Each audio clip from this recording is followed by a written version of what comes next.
معزز ناظرین، یہ آخری ویڈیو کا تسلسل ہے۔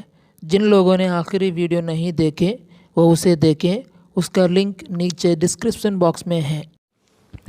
حضور اکرم صلی اللہ علیہ وسلم کا خاندان و نسب نجابت و شرافت میں تمام دنیا کے خاندانوں سے اشرف و اعلیٰ ہے، اور یہ وہ حقیقت ہے کہ آپ کے بدترین دشمن کفار مکہ بھی کبھی اس کا انکار نہ کر سکے۔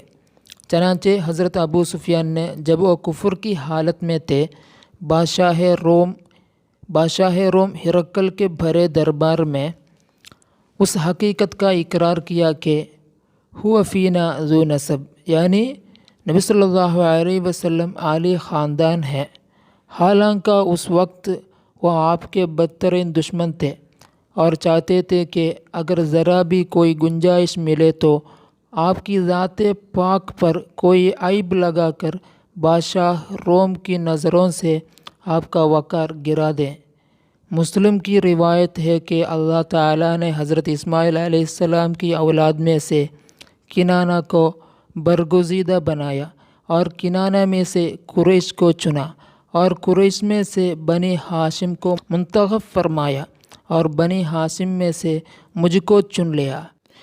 بہرحال یہ ایک مسلمہ حقیقت ہے کہ لہ النسب العالی فلیس کمثلہ حسیب نصیب منعم متکرم، یعنی حضور انور صلی اللہ علیہ وسلم کا خاندان اس قدر بلند مرتبہ ہے کہ کوئی بھی حسب و نسب والا اور نعمت و بزرگی والا آپ کے مثال نہیں ہے۔ اس کا باقی حصہ اگلی ویڈیو میں ہوگا۔ ہماری یہ ویڈیو پسند آئے تو لائک کریں، سبسکرائب کریں اور شیئر کریں۔